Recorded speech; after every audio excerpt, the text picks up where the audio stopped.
हम अपने चारों तरफ जब नजरें दौड़ाते हैं तो हमें विभिन्न प्रकार के बाजार दिखते हैं। कई कपड़ों का बाजार, कई जूतों का बाजार, कहीं अन्य वस्तुओं का बाजार। बाजार ही बाजार है हमारे चारों तरफ। लेकिन इन बाजारों के पीछे भी एक बाजार खड़ा होता है। दरअसल इन बाजारों में तो हम वस्तुओं की खरीद फरोख्त करते हैं, सेवाओं की खरीद फरोख्त करते हैं। हम जूते के बाजार में जाएंगे, जूते खरीदेंगे, कपड़े के बाजार में जाएंगे, कपड़े खरीदेंगे, सोने चांदी के बाजार में जाएंगे, सोने चांदी खरीदेंगे, सेवाओं के बाजार में जाएंगे, सेवाएं खरीदेंगे। हम कभी किसी डॉक्टर की सेवा लेते हैं, किसी सीए की सेवा लेते हैं, किसी इंजीनियर की सेवा लेते हैं। ये सब वस्तुओं और सेवाओं के बाजार हैं। लेकिन इन बाजारों के पीछे एक बाजार खड़ा है जिसे हम वित्तीय बाजार कहते हैं। ये जो वित्तीय बाजार है, इसमें किसी वस्तु और सेवा की खरीद फरोख्त नहीं होती है, इसमें पैसे की खरीद फरोख्त होती है। इसमें पैसा रन करता है, फाइनेंस रन करता है, मुद्रा रन करती है। और ये फाइनेंशियल मार्केट, ये वित्तीय बाजार जितना अच्छे से रन करता है, हमारे आसपास के चारों तरफ का बाजार भी उतनी बेहतरी से रन करता है। क्योंकि हमारे चारों तरफ जो बाजार दिखता है, इसको पैसा उपलब्ध इसके पीछे का बाजार करवाता है, जिसे फाइनेंशियल मार्केट कहते हैं। जो अदृश्य होता है, आमतौर पर दिखता नहीं है, क्योंकि आज के दौर में पूरा का पूरा फाइनेंशियल मार्केट ऑनलाइन रन कर रहा है। तो दोस्तों, अभिवादन स्वीकार करें लोकेश त्रिपाठी की तरफ से।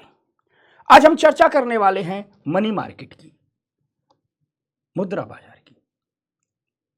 यह मनी मार्केट हमारे यूपीएससी एग्जाम के लिए बहुत इंपॉर्टेंट है। विशेष करके प्री के लिए दो मार्केट बहुत इंपॉर्टेंट होता है। एक होता है मनी मार्केट, एक होता है कैपिटल मार्केट। मनी मार्केट को मुद्रा बाजार कहते हैं, कैपिटल मार्केट को पूंजी बाजार कहते हैं। ये दोनों फाइनेंशियल मार्केट के हिस्से हैं। तो आज की क्लास हम मुद्रा बाजार को समझेंगे, नेक्स्ट क्लास पूंजी बाजार को समझेंगे। तो पहले हम फाइनेंशियल मार्केट को समझते हैं। आपको मैं बताता हूं। देखिए, फाइनेंशियल मार्केट, फाइनेंशियल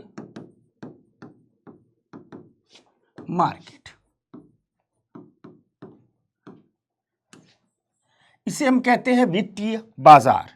हिंदी में इसे कहा जाता है वित्तीय बाजार। फाइनेंशियल मार्केट की हिंदी क्या हुई? वित्तीय बाजार। यह फाइनेंशियल मार्केट दो प्रकार के मार्केट से बना हुआ है। एक को कहते हैं मनी मार्केट, एक को कहते हैं मनी मार्केट, और दूसरे को कहते हैं कैपिटल मार्केट, कैपिटल मार्केट। दो प्रकार के बाजार मिलकर के फाइनेंशियल मार्केट को बनाते हैं। अब समझिएगा, आप सोच रहे होंगे कि ये दो प्रकार के बाजार हैं, तो इनमें अंतर क्या है? देखो, जो भी लेन देन, जितने भी प्रकार के लेन देन होते हैं, किसके लेन देन? पैसे के लेन देन। यानी जितने भी प्रकार के मनी ट्रांजैक्शन होते हैं, जितने भी प्रकार के लेन देन होते हैं, यदि ये लेन देन 1 ईयर से कम के हैं, 1 ईयर से कम के हैं, यानी 1 साल से कम के हैं, तो वो सारे के सारे लेन देन जो 1 साल से कम के हैं, ये मनी मार्केट के हिस्से होते हैं। यानी जो भी लेन देन 1 साल तक के लिए किया जाएगा, मैक्सिमम 1 साल तक के लिए, वह मनी मार्केट का हिस्सा होगा। और जो भी लेन देन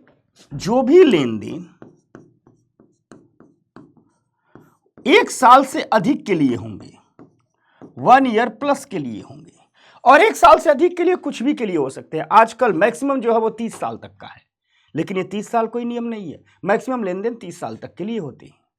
तो कहा जाता है कि जो भी लेन देन 1 ईयर प्लस का होगा, 1 साल से अधिक का होगा, वह कैपिटल मार्केट के अंतर्गत आएगा। यानी मनी मार्केट और कैपिटल मार्केट के बीच का जो अंतर है, वह समय के आधार पर है, पैसे के आधार पर नहीं है। ऐसा कुछ नहीं है कि इसमें बड़ा पैसा जाता है, इसमें छोटा पैसा रन करता है, इससे छोटा पैसा रन करता है, बड़ा पैसा नहीं, ऐसा कुछ नहीं। पैसे की मात्रा कुछ भी हो सकती है, लेन देन की मात्रा कुछ भी हो सकती है, अधिक से अधिक हो सकती है, कम से कम हो सकती है। अंतर टाइम का है। जब भी लेन देन 1 साल से कम का होगा, वह किसका हिस्सा होगा? वह मनी मार्केट का हिस्सा होगा। जब भी लेन देन 1 साल से अधिक का होगा वह कैपिटल मार्केट का हिस्सा होगा, यानी पूंजी बाजार का हिस्सा होगा। आज का हमारा टॉपिक है मनी मार्केट अर्थात मुद्रा बाजार। मुद्रा बाजार आज का हमारा टॉपिक है मनी मार्केट यानी मुद्रा बाजार। इसी मुद्रा बाजार पर हम चर्चा करेंगे। तो हम पिछली बात से ही अगर इस बात को कंटिन्यू करें, मनी मार्केट को आगे बढ़ाएं, तो हम कह सकते हैं कि यह शॉर्ट टर्म फंड छोटी अवधि के लिए धन उपलब्ध कराता है।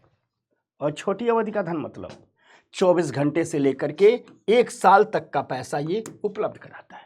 एक्चुअल में अगर कुछ और बारीक जाए तो हम कह सकते हैं 1 घंटे से लेकर के 1 साल तक का जो पैसा उपलब्ध कराता है वो मनी मार्केट होता है, क्योंकि मनी मार्केट में कई लेन देन 1 घंटे के भी होते हैं। तो 1 दिन से लेकर के नॉर्मल तौर पर हम कहते हैं मोटे तौर पर 1 दिन से लेकर के 1 साल तक के बीच का जो भी लेन देन होता है वह मनी मार्केट का हिस्सा होता है। इस मनी मार्केट में लेन देन 2 प्रकार के हो सकते हैं। एक को कहा जाता है सुरक्षित लेन देन यानी सिक्योर ट्रांजैक्शन, और दूसरे को कहा जाता है अनसिक्योर ट्रांजैक्शन। सुरक्षित लेन देन का मतलब होता है जब भी कोई किसी को पैसा दे रहा है तो बदले में कोलेट्रल रख रहा है, मतलब संपत्ति गिरवी रखवा रहा है। यानी अगर किसी से आप उधारी मांगने जा रहे हो और वह व्यक्ति आपको उधारी दे रहा है और कह रहा है कि हम उधारी दे रहे हैं, बदले में कुछ संपत्ति हमें गिरवी रख दीजिए, तो इसे सुरक्षित लेन देन कहा जाता है। जो संपत्ति गिरवी रखी जाती है उसे कोलेट्रल कहा जाता है। यानी मनी मार्केट में जो लेन देन होते हैं वो 2 प्रकार के होते हैं, सुरक्षित और असुरक्षित। सुरक्षित से तात्पर्य है कि जब आप किसी से पैसा लेने जा रहे हैं या पैसा देने जा रहे हैं तो संपत्ति गिरवी रखवा रहे हैं, इसे सुरक्षित कहते हैं। असुरक्षित का मतलब होता है आप सिर्फ वायदों के आधार पर पैसा ले रहे हैं, कोई संपत्ति गिरवी नहीं रखवा रहे हैं। तो मनी मार्केट में दोनों प्रकार के लेन देन होते हैं, सुरक्षित और असुरक्षित। अब आप कहोगे कि इस मनी मार्केट में शामिल कौन कौन होते हैं, इस मनी मार्केट के खिलाड़ी कौन कौन होते हैं, मुख्य रूप से कौन हिस्सा लेते हैं। तो अगर मनी मार्केट के प्लेयर्स की बात की जाए तो इसमें बैंक शामिल होते हैं, फाइनेंशियल इंस्टीट्यूशन शामिल होते हैं, म्यूचुअल फंड शामिल होते हैं, फॉरेन इंस्टीट्यूशनल इन्वेस्टर शामिल होते हैं, कंपनियां शामिल होती हैं, व्यक्ति शामिल होते हैं, सरकार भी शामिल होती है। सरकार की तरफ से इसमें RBI हिस्सा लेती है। यानी कुल मिलाजुला करके देख ले जाए तो आर्थिकी की दुनिया से जुड़े सभी लोग इसमें शामिल होते हैं। जो व्यक्ति हैं, जो व्यापारी हैं, व्यवसायी हैं, मनी मार्केट में पैसे का लेन देन करते हैं। सरकार की तरफ से RBI मनी मार्केट में पैसे का लेन देन करती है। बड़ी बड़ी कंपनियां पैसे का लेन देन करती हैं। जो FII होते हैं, विदेशी संस्थागत निवेशक होते हैं, वो पैसे का लेन देन करते हैं। आपके देश के जो म्यूचुअल फंड इत्यादि होते हैं, अगले क्लास में हम पढ़ाएंगे, कैपिटल मार्केट में म्यूचुअल फंड पढ़ाएंगे विस्तार से। जो म्यूचुअल फंड होते हैं ये लेन देन करते हैं। जो वित्तीय संस्थान LIC इत्यादि हुआ वो लेन देन करते हैं। बैंक तो इसके प्रमुख खिलाड़ी हैं। तो इतने लोग इस मनी मार्केट में शामिल होते हैं, हिस्सा लेते हैं। अब सवाल उठता है कि ठीक है, ये लोग मनी मार्केट में शामिल तो होते हैं, हिस्सा तो लेते हैं, पैसे का लेन देन तो करते हैं, लेकिन आखिर मनी मार्केट में लोग जो पैसे का लेन देन करते हैं तो उस लेन देन का तरीका क्या है, रास्ता क्या है? ऐसे तो होगा नहीं कि मुंह उठाए चले गए, पैसा मांग के लेके चले आए। कुछ तरीका होगा, कुछ नियम होंगे, कुछ व्यवस्थाएं होंगी। उन तरीके, उन नियमों, उन व्यवस्थाओं को ही मनी मार्केट के उपकरण कहते हैं, मुद्रा बाजार के उपकरण कहते हैं। अर्थात जिन तरीकों से मनी मार्केट में पैसे का लेन देन होता है उन तरीकों को ही हम मनी मार्केट के उपकरण कहते हैं। तो अगर मनी मार्केट के मुख्य उपकरणों की बात की जाए, उपकरण तो ढेर सारे, मेन उपकरणों की बात की जाए तो एक उपकरण आता है कॉल मनी मार्केट, दूसरा आता है बिल मार्केट जिसमें T बिल के माध्यम से लेन देन होता है। मुख्यतः इसमें सरकार लेन देन करती है। एक होता है सर्टिफिकेट ऑफ डिपॉजिट जमा पत्र, एक होता है कॉमर्शियल पेपर वाणिज्यिक पत्र, एक होता है कॉमर्शियल बिल, ठीक, CB जिसे कहते हैं। ये सारी चीजें होती हैं, ठीक। तो इन उपकरणों को जरा एक एक करके हम पढ़ते हैं। हम कॉल मनी पढ़ेंगे, बिल मार्केट पढ़ेंगे, इसमें T बिल पढ़ेंगे, सर्टिफिकेट ऑफ डिपॉजिट पढ़ेंगे, कॉमर्शियल पेपर पढ़ेंगे, कॉमर्शियल बिल पढ़ेंगे, यानी CB पढ़ेंगे। इन पर थोड़ा सा हम चर्चा करते हैं। समझने वाली चीजें हैं, नाम सुन करके कठिन लगता है, समझोगे तो बहुत आसान हो जाएगा। तो सबसे पहले आइए हम बिल मार्केट की ओर बढ़ते हैं। ठीक, सॉरी, हम सबसे पहले हम कॉल मनी मार्केट की ओर बढ़ते हैं। आइए आपको मैं समझाता हूं कॉल मनी मार्केट। ठीक, देखो यहां समझो, एक मार्केट होता है जिसे हम कहते हैं कॉल मनी मार्केट। ठीक, इस मार्केट को हमने नाम क्या दे दिया? Call money market. Call money market. ठीक, इस मार्केट में ढेर सारे लोग पैसा लेकर के बैठे हुए हैं। ढेर सारे लोग पैसा लेकर के बैठे हुए हैं। ये सिर्फ उधार लेने देने का व्यवसाय करते हैं। 500 करोड़, 1000 करोड़, 2000 करोड़ लेकर के बैठे हुए हैं। ये सारे के सारे लोग कॉल मनी मार्केट में पैसा लेकर के बैठे हुए हैं। ठीक, ये लोग बैठे हुए हैं। और दूसरा कुछ लोग हैं मार्केट में जो व्यवसाय कर रहे हैं। जैसे मान लो बैंक हैं, एक एग्जाम्पल बैंक का ले लेते हैं। एक एग्जाम्पल बैंक का ले लेते हैं। अब कुछ बैंक यहां भी बैठे होते हैं, यहां भी बैठे होते हैं, और ये दोनों लोग आरबीआई के पास रजिस्टर्ड होते हैं। ये दोनों लोग आरबीआई के पास, ये दोनों लोग रजिस्टर्ड होते हैं। दोनों लोग क्या हैं? आरबीआई के पास रजिस्टर्ड है। आरबीआई इन पर नजर रखता है। ये सारे के सारे ये दोनों लोग आरबीआई के पास रजिस्टर्ड है। आरबीआई इन पर बहुत बारीकी से नजर रखता है। अब समझना, मान लीजिए कोई बैंक है, इस बैंक को पैसे की जरूरत है, और पैसा कैसा चाहिए? मैक्सिमम 24 घंटे का। कैसा चाहिए? 24 घंटे का। एक दिन के पैसे की जरूरत है, तो यह बैंक वाला इनको फोन करेगा। बैंक का एक ऑथराइज्ड नंबर होता है जो रजिस्टर्ड होता है आरबीआई के यहाँ, और वो यहाँ कॉल मनी वाले के यहाँ भी रजिस्टर्ड होता है। तो बैंक वाला क्या करेगा? जब भी पैसे की जरूरत होगी इस कॉल मनी मार्केट में कॉल करेगा, जिससे उसे पैसा लेना होगा कॉल करेगा।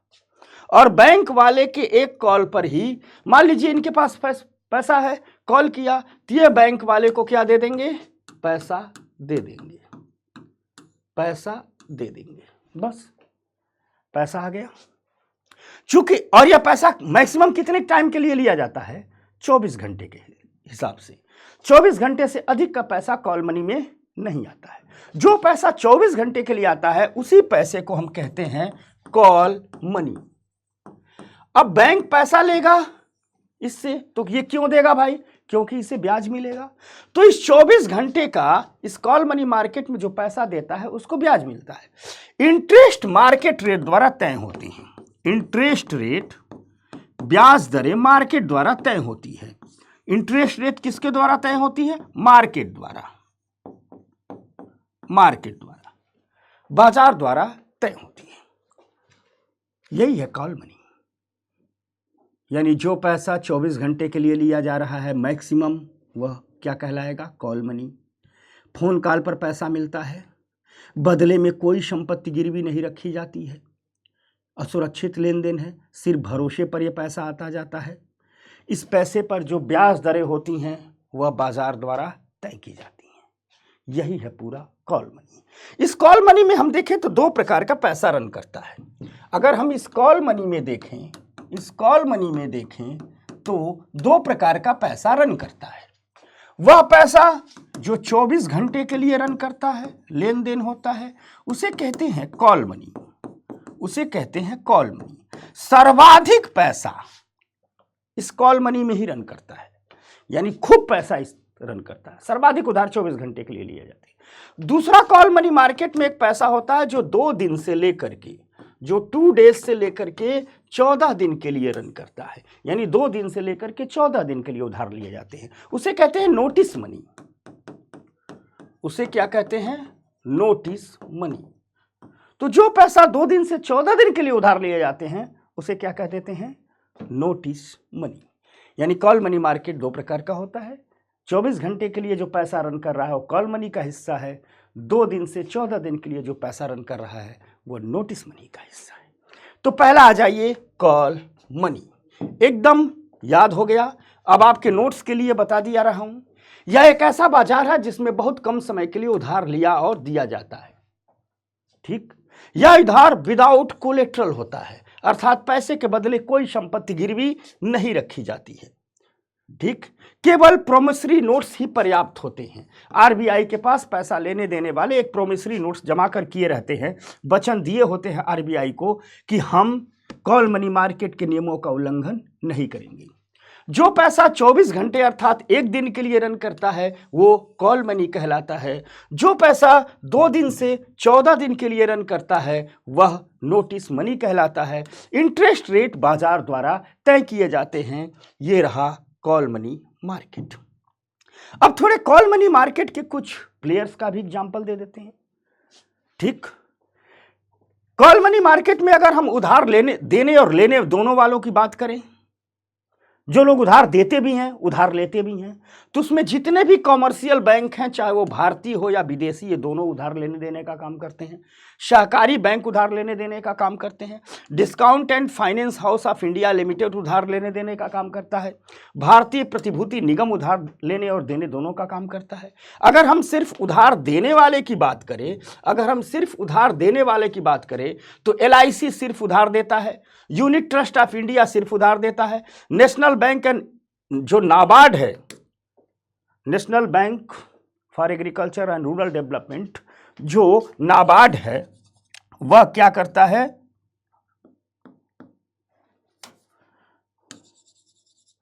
वह उधार देने का काम करता है। यानी ये लोग कॉल मनी मार्केट में बैठे रहते हैं, उधार देने का काम करते हैं, पैसा कमाते हैं। तो ये कहानी रही कॉल मनी मार्केट की। अब थोड़ी सी बात करते हैं बिल मार्केट यानी टी बिल की।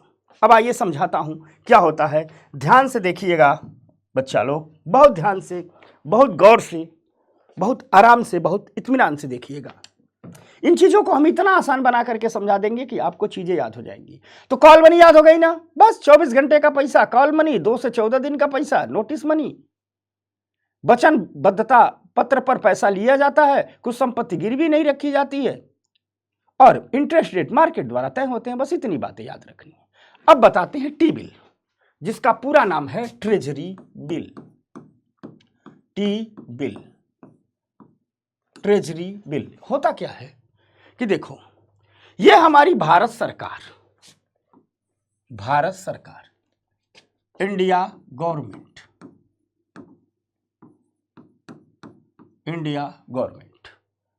ठीक, भारत सरकार, इंडिया गवर्नमेंट को पैसा चाहिए। इंडिया गवर्नमेंट को क्या चाहिए, पैसा चाहिए, और पैसा इसे चाहिए 1 साल से कम समय के लिए। कैसा चाहिए, बिफोर 1 ईयर, यानी अगर मैक्सिमम कह दें तो 1 ईयर तक के लिए पैसा क्या चाहिए, 1 साल तक। 1 साल तक के लिए मतलब मैक्सिमम 1 साल होगा, उसका मतलब 1 साल से कम, 1 ईयर से कम, 1 ईयर से कम, 1 ईयर से कम का इसे पैसा चाहिए। तो सरकार क्या करती है, आरबीआई से कहती है, सरकार की तरफ से आरबीआई से कहती है सरकार, हमको टी बिल छाप करके बेच करके पैसा दे दो। यानी जारी उससे सरकार ही करती है। भाई अब सरकार छापने नहीं आएगी ना, तो छापने का काम आरबीआई कर देती है। तो सरकार क्या करती है, पैसा जुटाना है तो सरकार एक पेपर जारी करती है, ऐसे एक पेपर जारी करती है। ठीक, इस पेपर का नाम होता है टी बिल। इस पेपर का नाम होता है टी बिल, ट्रेजरी बिल। यह पेपर जब जारी किया जाता है तो इस पेपर की फेस वैल्यू लिखी होती है। मान लीजिए इस पेपर की कीमत 25,000 है। मैं एग्जांपल दे रहा हूं, लिख दे रहा हूं। मान लीजिए इस पेपर की कीमत 25,000 है, 25,000 लिखा है, तो 25,000 इसका फेस वैल्यू है, फेस वैल्यू है, जिसे हम अंकित मूल्य कहते हैं। तो सरकार कहती है देखो ये 25,000 का कागज है, यानी इसकी फेस वैल्यू कितनी है, 25,000। एग्जाम्पल मैं दे रहा हूं। फिर इसके नीचे लिखा होता है इस पर डिस्काउंट रेट। सरकार कहती है देखो 25,000 वाला है, लेकिन तुमको हम 25,000 में नहीं दे रहे हैं, तुमको हम डिस्काउंट रेट पर दे रहे हैं। तुमको हम कितने पर दे रहे हैं, डिस्काउंट रेट पर दे रहे हैं।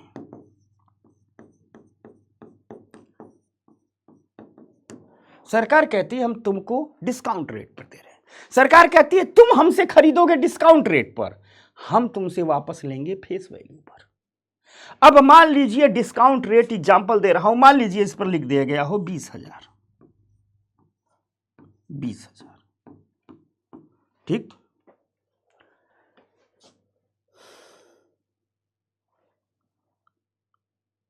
ठीक, 20,000 लिख दिया गया हो। तो सरकार कह रही है कि देखिए हमने डिस्काउंट रेट रख दिया 20,000 पर और हमने फेस वैल्यू रख दिया 25,000। डिस्काउंट रेट हमेशा फेस वैल्यू से कम होगा। सरकार कहती है नागरिकों से कि अब आप इसे खरीदिए। सरकार जिन लोगों को खरीदना है उनसे कहती है कि अब आप इसे खरीदिए। तो मान लीजिए आपने इसे खरीद लिया, मान लीजिए आपने इसे खरीद लिया, मान लीजिए आप खरीदार हैं, आपने इसे खरीद लिया। तो आपने कितने पर खरीदा? आपने खरीदा कितने पर? तो आपने खरीदा डिस्काउंट रेट पर। और आपने क्या किया? खरीदा तो पैसा पेमेंट कर दिया सरकार को। पेमेंट किसको कर दिया? सरकार को। सरकार ने पैसा ले लिया, आपके हाथ में क्या आ गया? कागज आ गया। अब जब इसका टाइम पीरियड ओवर हो जाएगा तो आपके पास क्या था? आपके पास ये कागज था, पैसा आपने सरकार को दिया था। अब आप इसे भुनाने ले जाएंगे, आप इसे भुनाएंगे।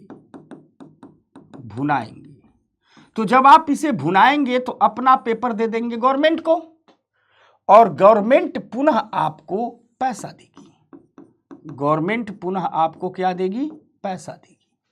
पैसा कितना देगी? फेस वैल्यू बराबर पैसा देगी। यानी मान लीजिए 4 आपने खरीद लिया है तो 80,000 का 4 खरीद लिया है। जब खरीदा तो 80,000 दे दिया था, टाइम पीरियड ओवर हो गया तो गवर्नमेंट को कागज देंगे, सब ये ऑनलाइन खरीदा बिकता जाता है। तो सरकार 4 का पैसा वापस देगी। तो सरकार जब वापस देगी तो कितने देगी? फेस वैल्यू पर। यानी आपने 80,000 का खरीदा था, मान लीजिए 4 खरीदा था तो 80,000 का खरीदा था, लेकिन भुनाए तो आपको 1 लाख मिल रहा है। अगर आपने एक ही खरीदा था तो 20,000 का खरीदा था, भुनाए तो आपको 25,000 मिल रहा है, 5,000 आप कमा ले रहे हैं।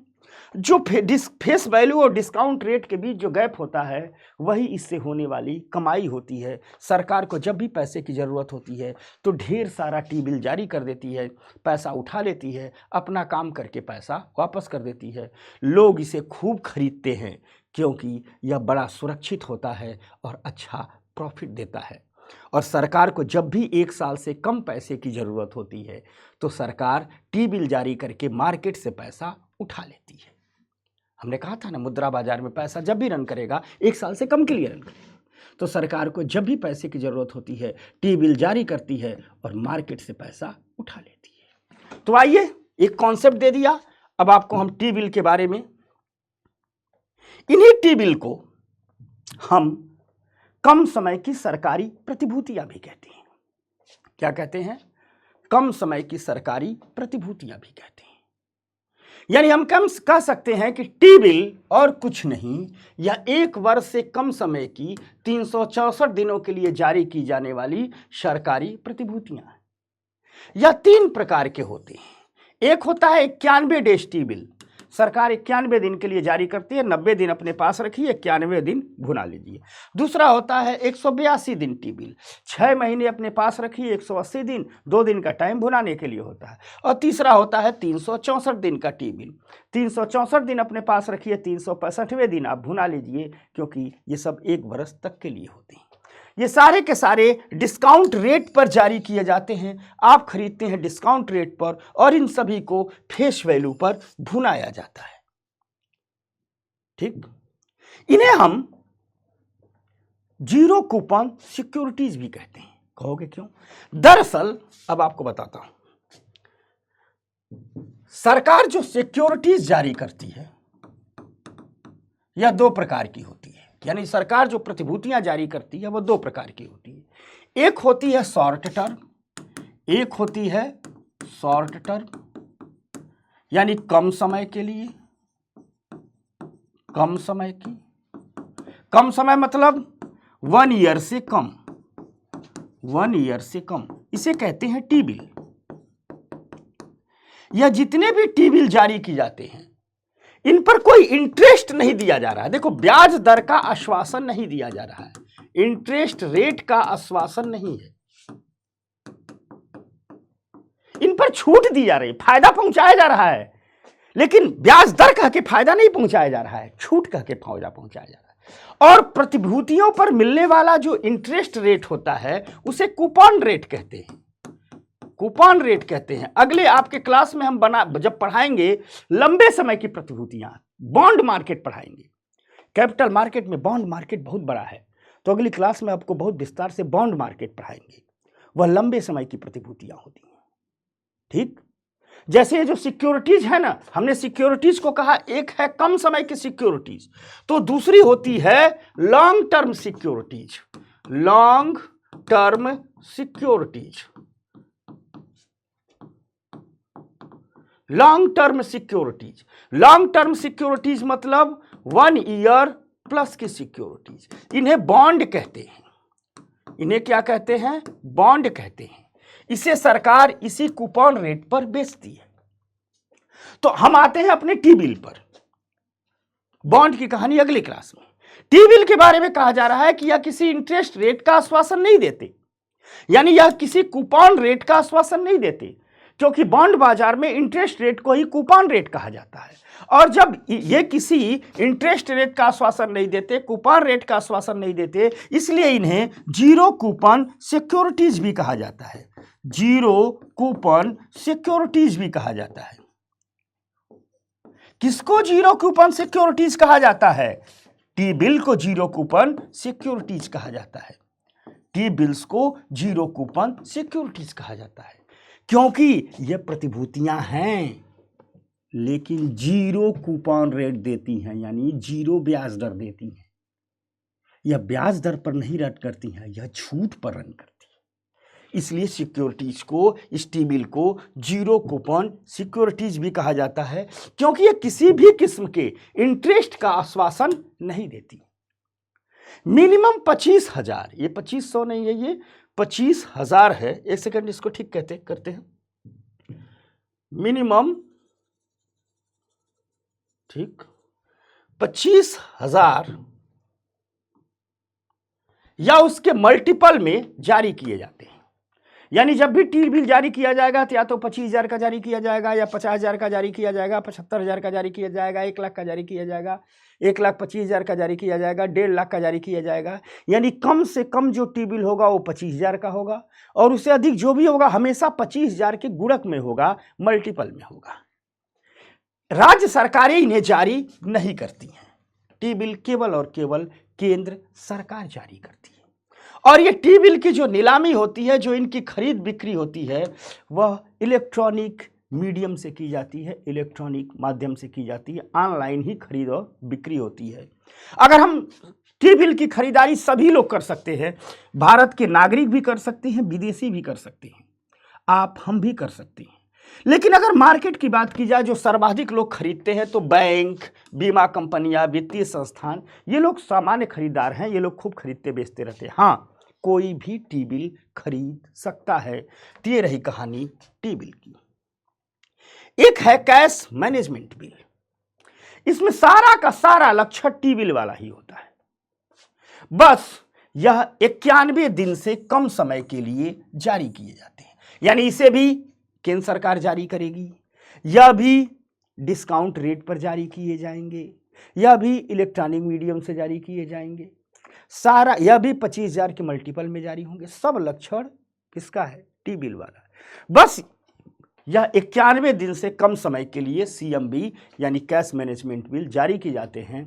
केवल केंद्र सरकार जारी करेगी, राज्य सरकार नहीं जारी करेगी। तो इसके माध्यम से भी केंद्र सरकार पैसे इकट्ठा करती है। तो ये कहानी रही कैश मैनेजमेंट बिल की। अब एक है, ठीक, जमा पत्र। बड़ा मजेदार चीज है यह, बड़ा मजेदार चीज है ये जमा पत्र। थोड़ा इसके बारे में आप लोग जानिए, मजा आ जाएगा इसके बारे में जान करके। ये सब पैसे को एक जगह से दूसरी जगह रन करवाने का जुगाड़ है। इसीलिए मैं कहता हूं इकोनॉमी सीख लो, बड़ी काम आती है। तो जमा पत्र क्या है तो समझना। ठीक, अब मान लीजिए कोई बैंक है, कोई फाइनेंशियल इंस्टीट्यूशन है, ठीक, इसको पैसे की जरूरत है, देख रहा है लोग पैसा वैसा जमा करने नहीं आ रहे हैं और पैसे की जरूरत है, तो ये क्या करता है, एक पेपर जारी करता है, एक कागज जारी करता है, ठीक, और इस कागज का नाम होता है सीपी।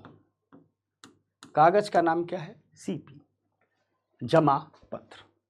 ठीक, यह कागज एक प्रकार का प्रोमिसरी नोट्स होता है, वचनबद्धता पत्र होता है, यानी इस कागज से मिलने वाले कितने फायदे हैं वो सारे इस पर लिखे होते हैं। और ये कागज जब भी जारी किया जाता है तो मिनिमम 1 लाख का जारी किया जाता है, यानी इसकी फेस वैल्यू क्या होती है, 1 लाख होती है। बैंक कहेगा हम इसकी फेस वैल्यू 1 लाख रख रहे हैं, यानी आप जब इसे भुनाने आएंगे तो हम 1 लाख पर देंगे, आपको 1 लाख देंगे, लेकिन आप खरीदेंगे किस पर। बैंक कहता है देखिए हमारे इस कागज की वैल्यू 1 लाख है, आप इस कागज को खरीद लीजिए, जब भुनाने आएंगे तो हम आपको 1 लाख देंगे एक कागज का, लेकिन भुनाने तब आएंगे ना जब खरीदेंगे, तो खरीदेंगे कैसे।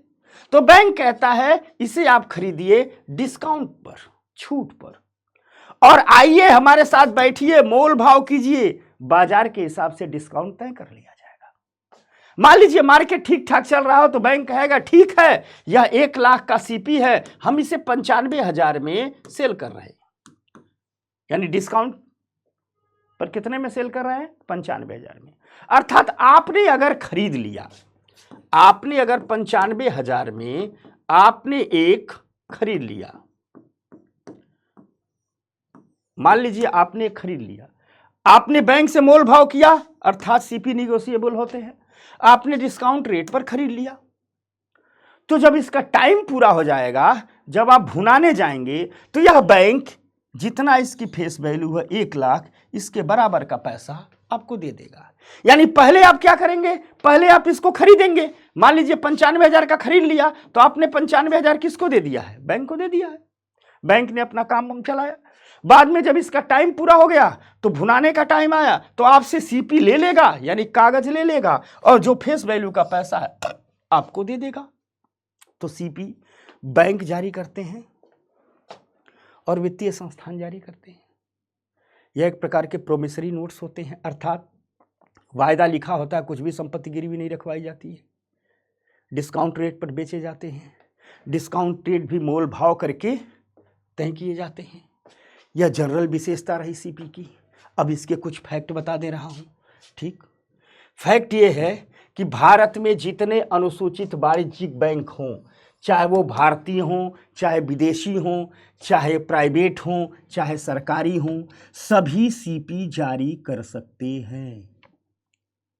भारत में, फिर से सुनिए, जितने भी अनुसूचित वाणिज्यिक बैंक हैं, चाहे वो सरकारी हो, चाहे प्राइवेट हो, चाहे देशी हो या विदेशी हो, वो सभी सीपी जारी कर सकते हैं, पैसा जुटा सकते हैं। तथा जितने भी फाइनेंशियल इंस्टीट्यूशन हैं, जितने भी वित्तीय संस्थान हैं, ये भी सीपी जारी कर सकते हैं। याद रखिएगा, 2 लोग, क्षेत्रीय ग्रामीण बैंक और सहकारी बैंक, क्षेत्रीय ग्रामीण बैंक और सहकारी बैंक, ये दोनों लोग सीपी जारी नहीं कर सकते। नो सीपी, नो सीपी, ये 2 लोग सीपी जारी नहीं कर सकते। समझिएगा, यानी कौन जारी नहीं कर सकता, तो क्षेत्रीय ग्रामीण बैंक और सहकारी बैंक सीपी जारी नहीं कर सकते। याद रखना, ये सब पूछा जाता है प्रीलिम्स, ये प्रीलिम्स का टॉपिक है। कौन सीपी जारी नहीं कर सकता, तो क्षेत्रीय ग्रामीण बैंक और सहकारी बैंक सीपी जारी नहीं कर सकते। तो कौन जारी कर सकता है, तो अनुसूचित वाणिज्यिक बैंक और वित्तीय संस्थान सीपी जारी कर सकते हैं। क्लियर हो रही है बात। अब मोल भाव द्वारा जारी होता है, डिस्काउंट रेट पर खरीदेंगे। इनका जो मैच्योरिटी पीरियड होता है वो 3 महीने से लेके 1 ईयर के बीच का होता है। लेकिन ये 3 महीने से 1 ईयर के बीच का जो मैच्योरिटी पीरियड है यह बैंक के लिए है। यानी जब भी इसे बैंक जारी करेगा तो कितने दिन के लिए जारी करेगा? 3 महीने से लेके 1 ईयर के बीच के लिए। और जब भी इसे फाइनेंशियल इंस्टीट्यूशन जारी करेगा, वित्तीय संस्थान जारी करेगा, तो वह 1 साल से लेके 3 साल के बीच जारी करेगा। 2 बातें समझना। सीपी का जो मैच्योरिटी पीरियड है, सीपी 2 लोग जारी करते हैं। एक होता है बैंक, जितने भी कमर्शियल बैंक है सभी जारी करेंगे, शेड्यूल कमर्शियल बैंक। और दूसरा फाइनेंशियल इंस्टीट्यूशन, वित्तीय बैंक। बैंक जब भी जारी करेंगे तो 3 महीने से लेके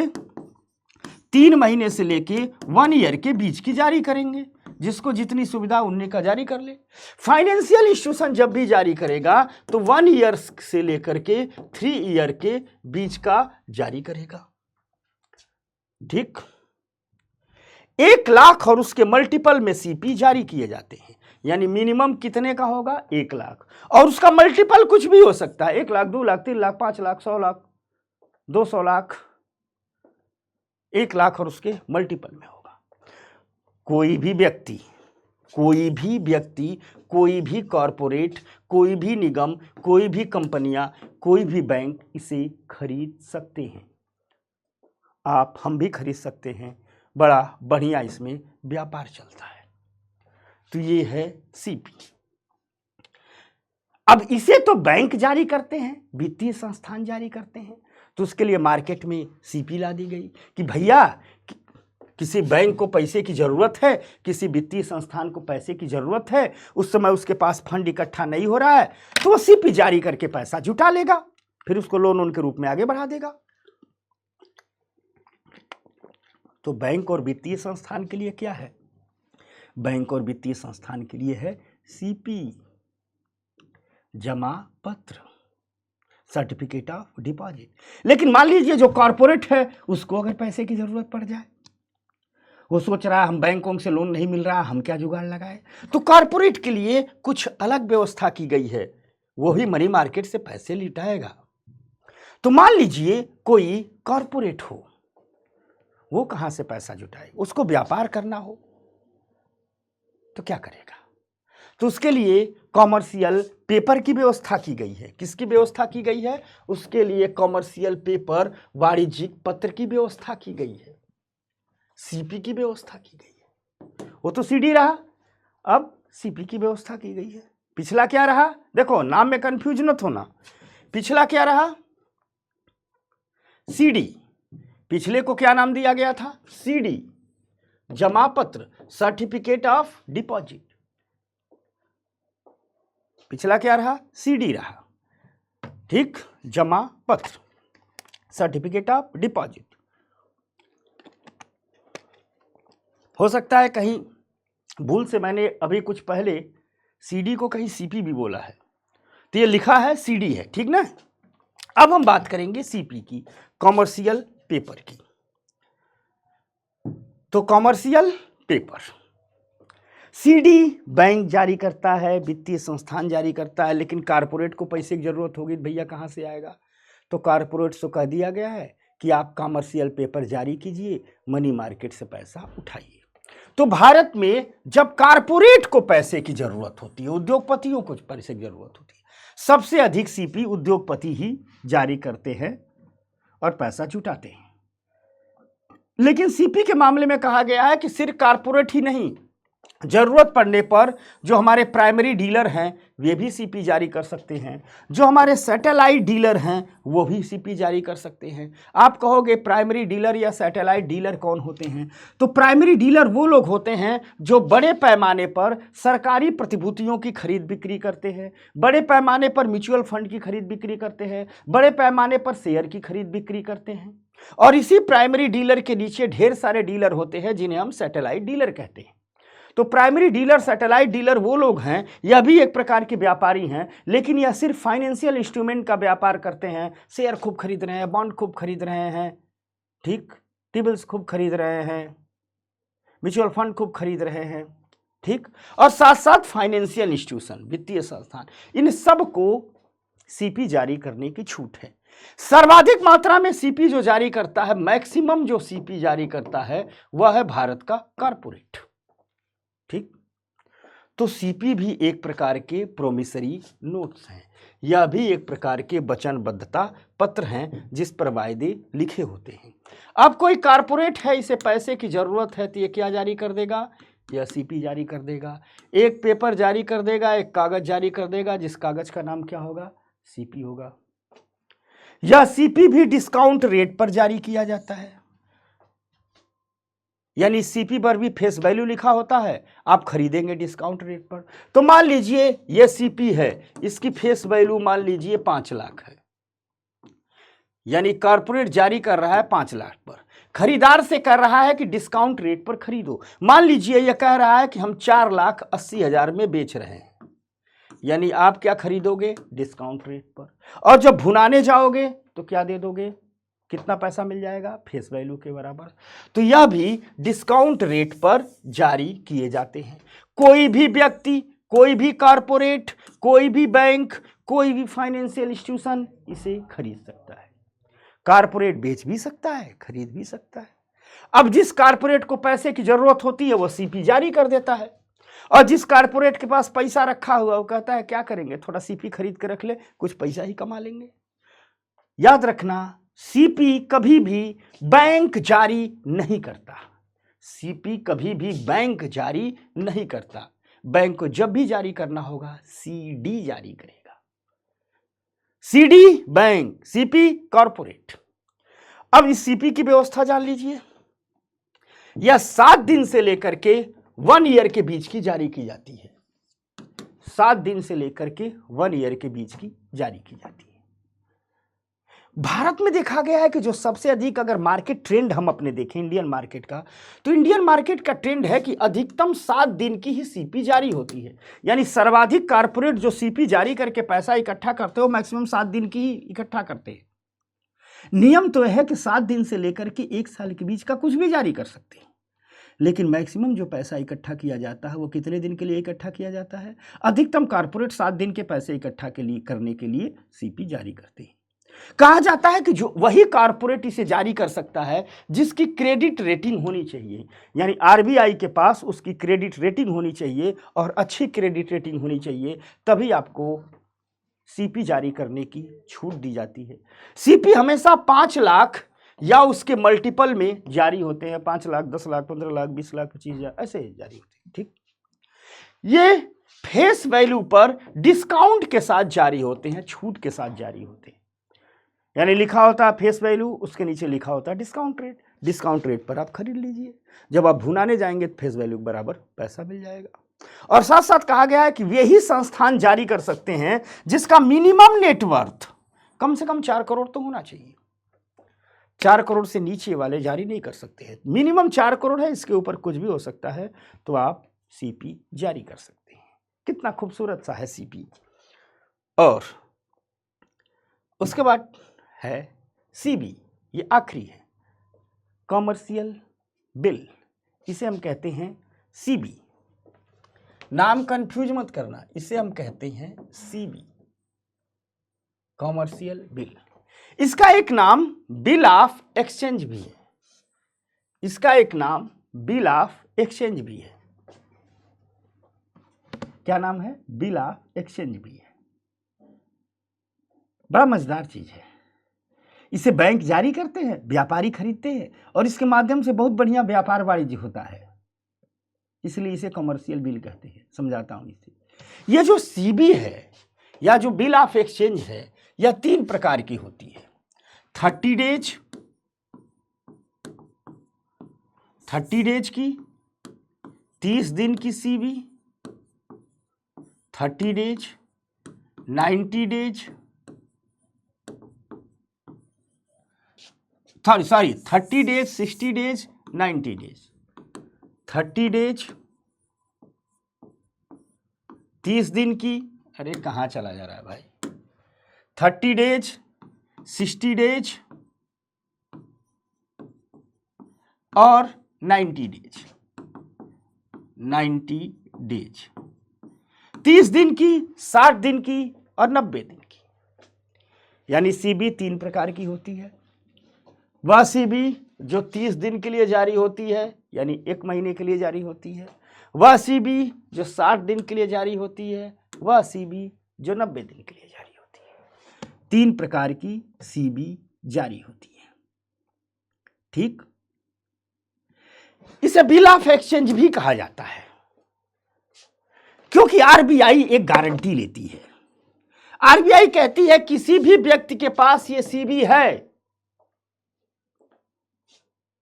और मान लीजिए इसने खरीदा है 3 महीने का, इसका मैच्योरिटी टाइम 3 महीने का है, लेकिन जिसने खरीदा उसको 1 महीने बाद ही पैसे की जरूरत पड़ गई, तो वह व्यक्ति लेकर के जाता है, किसी और बैंक को बेच देगा, दूसरे बैंक को बेच देगा। आरबीआई कहती है अगर कोई खरीदार ना हो तो रात के 12 बजे भी मेरे पास अपना सीबी लेकर के आओ, मैं इसको ले लूंगी और इसके बदले आपको पैसा दे दूंगी।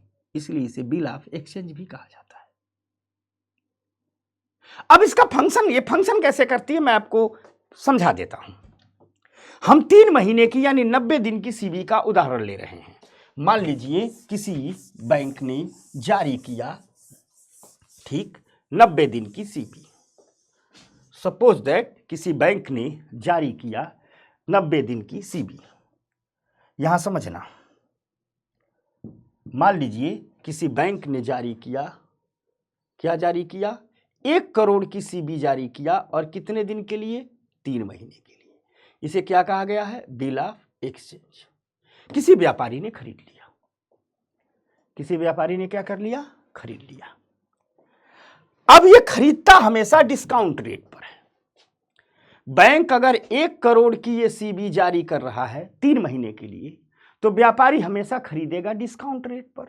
तो मान लीजिए किसी कॉरपोरेट ने डिस्काउंट पर इसे 95 लाख में खरीद लिया, यानी इस कॉरपोरेट ने इस बैंक को कितना दे दिया, 95 लाख दे दिए, और बैंक ने इसे क्या दे दिया, बिल ऑफ एक्सचेंज दे दिया, सीबी दे दिया।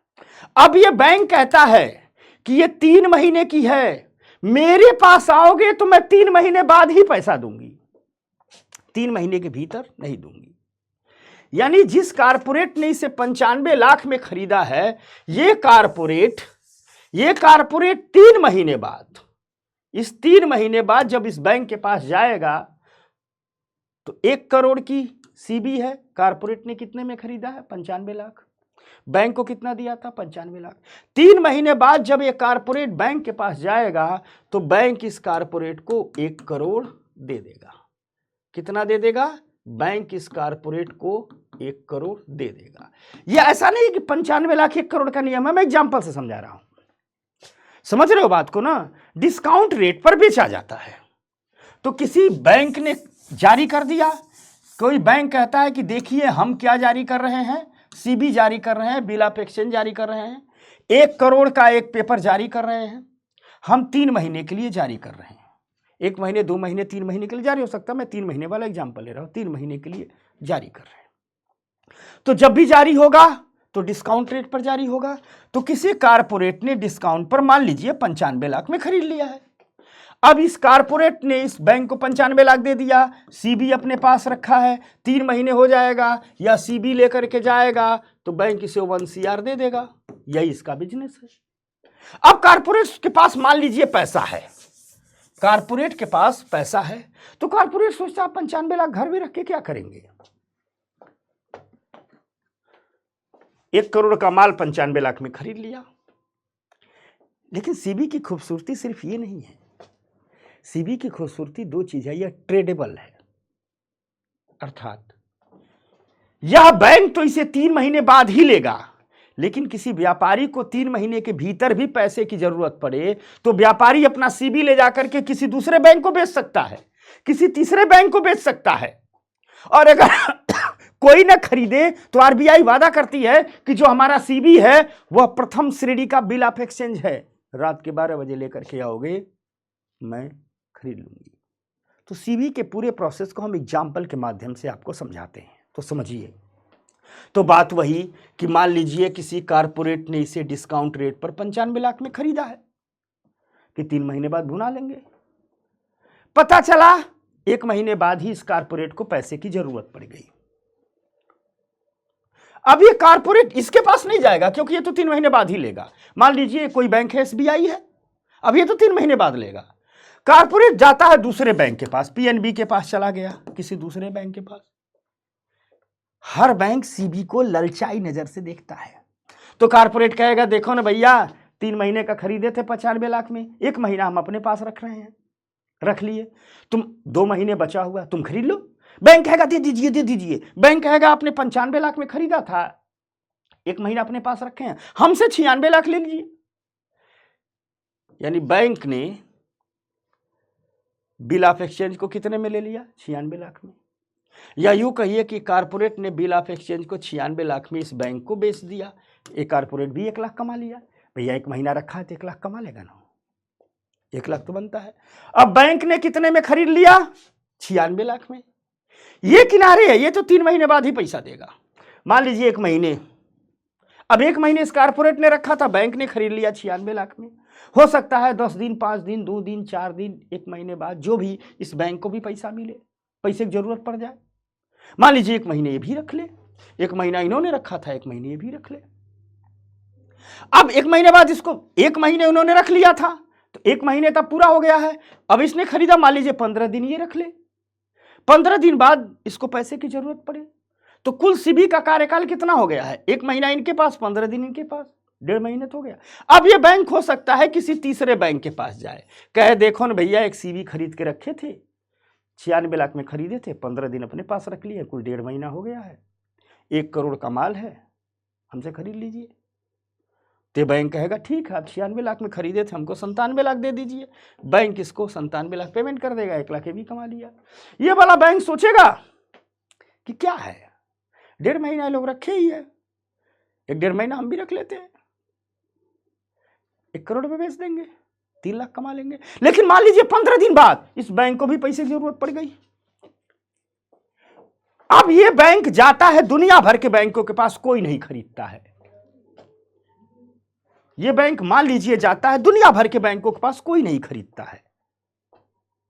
तो बैंक आखिरी में कहेगा RBI ने गारंटी ली है, तो ये बैंक आएगा RBI के पास, RBI से कहेगा हमारे पास CB है, RBI कहेगा हमने तो वचन दिया ही है, आइए हम खरीद लेंगे। अब इसमें और RBI में मोल भाव होगा। ये हमने एग्जाम्पल बता रहे, हर जगह मोल भाव होता है। तो ये बैंक बोलेगा देखिए RBI साहब 97 लाख में खरीदे थे, 1.5 महीना यहाँ रहा है, 10-15 दिन हमारे पास रहा है, देखिए 2 महीना हो गया है, आपको 1 महीना रखना है, रख लीजिए। तो मोल भाव किया जाएगा। तो मान लीजिए मोल भाव हो, RBI ने इसे 98 लाख में खरीद लिया। अब RBI अपने पास रखेगा, 98 लाख में खरीद लिया, पता चला 2.5 महीने इधर गुजर गए हैं। अब RBI रखेगा, देखेगा जिस डेट को 3 महीना पूरा हो, जो 3 महीना पूरा होगा RBI बिल ऑफ एक्सचेंज जिस बैंक ने जारी किया था उसे दे देगा और 1 करोड़ ले लेगा। फायदा सबका हो गया। इस बैंक को पैसे की जरूरत थी तो इसने एक कागज, एक बिल ऑफ एक्सचेंज जारी करके पैसा ले लिया था। इसने भी अपना काम कर लिया। जो कॉरपोरेट है इसने भी 1 लाख प्रॉफिट कमा लिया, ये बैंक है इसने भी प्रॉफिट कमा लिया, इसने भी कमा लिया, RBI ने कमा लिया और सबका काम हो गया। तो बैंकों को जब पैसे की जरूरत होती है तो बिल ऑफ एक्सचेंज जारी करते हैं, पैसा ले लेते हैं। इसे व्यापारी खूब खरीद के रखते हैं, क्योंकि मान लीजिए उनको व्यापार की जरूरत हो तो ये 10 मिनट में बिक जाता है। ये बिल ऑफ एक्सचेंज आपके पास है ना, तो आधे घंटे नहीं, 10 मिनट बहुत है। 10 मिनट में आप ऑनलाइन किसी न किसी बैंक को बेच करके आपके खाते में पैसा आ जाएगा। जब कोई नहीं देगा तो RBI को ऑनलाइन दे दीजिए बेच के पैसा। तो व्यापारी बड़े होशियार है। व्यापारी सोचते हैं कि मान लो हम 95 लाख हमारे पास पड़ा हुआ है, हम 1 महीने के लिए क्यों रखें, हम बैंक का बिल ऑफ एक्सचेंज खरीद के रख लेते हैं। अरे जिस दिन पैसे की जरूरत रहेगी हम अपना पेपर 10 मिनट में भुना लेंगे, किसी बैंक से बेच देंगे, RBI से बेच देंगे, हमारा पैसा भी हो जाएगा, कुछ इनकम भी हो जाएगी। और अगर नहीं जरूरत पड़ी तो हम रखेंगे 3 महीना, जिस बैंक ने जारी किया है उसको देके पैसा ले लेंगे। तो घर में पैसा रखने से बढ़िया है मार्केट में पैसा रन करे। तो यह बिल ऑफ एक्सचेंज 3 प्रकार के हमने कहा होते हैं। कितने प्रकार के? तीन प्रकार के, और यही कहानी होती। हमने आपको 90 दिन का उदाहरण दिया, कोई 30 दिन का खरीदा है तो भी यही कहानी चलेगी, कोई 60 दिन का खरीदा है तो भी यही कहानी चलेगी। तो तीन प्रकार के होते हैं, 30 डेज, ठीक, 60 डेज, 30 डेज, तीन प्रकार के होते हैं, 30 डेज, 60 डेज और 90 डेज। ये है बिल ऑफ एक्सचेंज और ये है मनी मार्केट के टूल्स। आपके प्री के लिए इतना इंपॉर्टेंट है मनी मार्केट। आप लोग कह रहे थे सर प्री वाली चीज़ें एकदम फोकस हो गई हैं। और एक बात जान लेना, प्री और मेंस कुछ भी बटा नहीं है। अगला क्लास कैपिटल मार्केट पढ़ाएंगे। और एक बात और, हमने आपसे कहा है इकोनॉमी के करंट अफेयर के लिए, तो याद रखिए, आप लोग परेशान मत होइएगा। एक शानदार करंट अफेयर जिसमें पिछले 1.5 महीने के करंट अफेयर कवर किया गया है चैप्टर वाइज। हमारी पूरी कोशिश है कि हम इस मार्च के आखिरी तक, 31 मार्च या 2-3 अप्रैल तक आपको दे दें। मैक्सिमम जो जाएगा तो अप्रैल का फर्स्ट वीक, ताकि आपको उसको दोहराने के लिए अप्रैल और मई तक का टाइम, 15 मई तक का टाइम मिल जाए। 8 घंटे का एक वीडियो मैं बनाऊंगा जिसमें करंट अफेयर कवर होगा, पूरा कवर होगा, वो मुझ पर छोड़ दीजिए। आप लोग सिर्फ पढ़िए, आश्वस्त रहिए, हम आपके साथ खड़े थे, हैं और रहेंगे। ये मनी मार्केट थोड़ा सा जटिल है, 2 बार देख लीजिएगा। और एकदम समझ में आ गया हो, एकदम याद हो गया हो, तो आपकी चिट्ठियों का, आपकी शुभकामनाओं का, आपके सम्मान का, आपके प्यार का हमें बेसब्री से इंतज़ार रहता है। अपना प्यार, अपना सम्मान, अपना संदेश, अपना सेटिस्फेक्शन हम तक जरूर भेजिएगा। हम इंतज़ार करेंगे। नेक्स्ट क्लास कैपिटल मार्केट, पूंजी बाजार, जिसमें म्यूचुअल फंड इत्यादि हैं, बॉन्ड्स हैं, एंजल इन्वेस्टर हैं, हेज फंड है, सब कुछ विस्तार से चर्चा होगी। तब तक के लिए नमस्कार।